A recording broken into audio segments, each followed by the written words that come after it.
আসসালামু আলাইকুম। অনুরোধ করছি ভিডিওটি শেষ পর্যন্ত দেখার জন্য।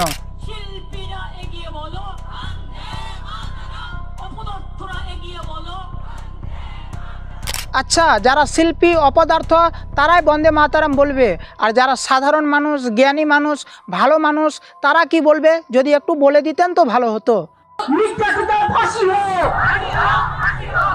কি আরো একবার বলবেন প্লিজ। ও, যাকে নির্যাতন করে মেরে ফেলা হয়েছে তাকেই ফাঁসিতে ঝুলাবেন, মানে যে মেয়েটি মারা গেছে তার মৃতদেহকে আপনি ফাঁসিতে ঝুলাবেন। কিন্তু যারা এই ঘৃণিত কাজটি করলো, যারা মেয়েটিকে মেরে ফেলেছে তাদের কি করবেন? তাদেরকে কি ছেড়ে দিবেন? আমার ভুল হয়েছে, ক্ষমা করে দেন। হো, মাননীয় মমতা ব্যানার্জির মুখ থেকে আসলে ভুল কথা বেরিয়ে গিয়েছে, তার জন্য তিনি সরিও বলেছেন। কোনো ব্যাপার না, একটা মানুষের ভুল হতেই পারে, আর মানুষ মাত্রই ভুল হয়, কোনো ব্যাপার না, আমরা তাকে ক্ষমা করে দিলাম। আপনি কি ক্ষমা করলেন?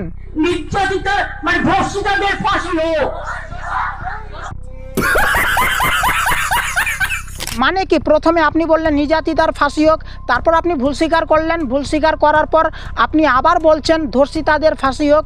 আপনি বলতে কি চাইছেন? নির্যাতিতার ফাঁসি হোক মানে যে মেয়েটি নির্যাতিত হয়েছে সে মেয়েটির ফাঁসি হোক।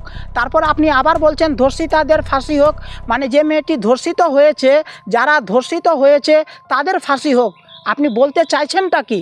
মেয়েটি তো আর ফিরে আসবে না, ওর নামে যদি আপনারা কিছু করতে চান করতে পারেন। হ্যাঁ, আপনি ঠিকই বললেন, মেয়ে তো আর ফিরে আসবে না, ওর নামে যদি আপনারা কিছু করতে চান তাহলে করতে পারেন।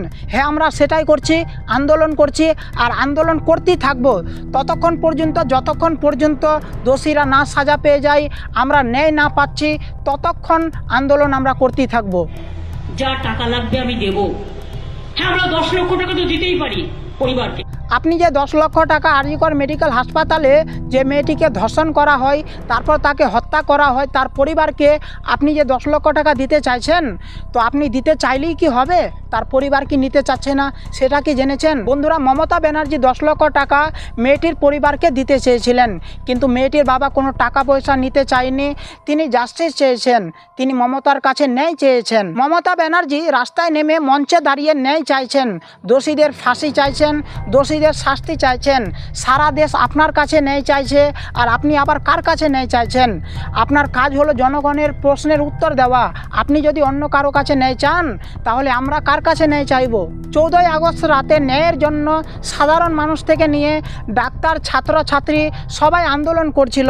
ইতিমধ্যে হঠাৎ করে 5 থেকে 10,000 মানুষ এসে আন্দোলনকারীদের উপর হামলা চালায়, হাসপাতালেও হামলা করে, লক্ষ লক্ষ টাকার ওষুধও নষ্ট হয়। তারা কি জন্য হামলা করেছিল? প্রমাণ লোপাট করার জন্য নাকি? এবার কথা হলো, আমিও মানছি যে মেয়েটিকে ধর্ষণ করা হয়েছে, যারা ধর্ষণ করেছে তাদের বিরুদ্ধে প্রমাণ জোগাড় করতে, তাদেরকে ধরতে একটু টাইম লাগতেই পারে, কিন্তু এতটা টাইম কিন্তু যারা হাসপাতালে আক্রমণ করে, নিউজ মিডিয়া থেকে নিয়ে সাধারণ মানুষের মোবাইলে সেই সব বিষয়বস্তু ক্যাপচার হয়, তাদের ফটো দেখা যাচ্ছে, তাদেরকে ভিডিওর মধ্যে দেখা যাচ্ছে, কিন্তু এখনো পর্যন্ত তাদেরকে ধরা হয়নি কেন?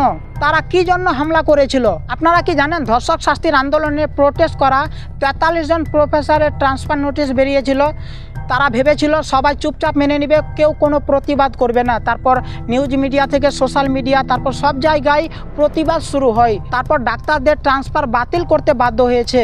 এই তো হচ্ছে আমাদের দেশ।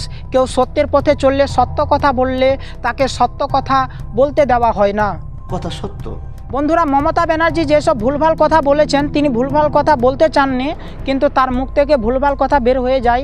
এবার তার মনে কি আছে সেই বলতে পারবে। তাছাড়াও ভাই, আমি মমতা ব্যানার্জি বা কোনো মন্ত্রীর বিরুদ্ধে উল্টাপাল্টা কথা বলতে পারবো না, কারণ পরবর্তী সময় আবার আমাকে বাসনা খেতে হয়, কারণ চ্যানেলটাও আমার তেমন একটা বড় হয়নি। এই চ্যানেলটাকে তোমরা বেশি বেশি করে সাপোর্ট করো, ভিডিওটিতে লাইক দাও, আপনার মন্তব্য থাকলে কমেন্ট করে জানাও, চ্যানেলে নতুন এসে থাকলে চ্যানেলটিকে অবশ্যই সাবস্ক্রাইব করে নেবা।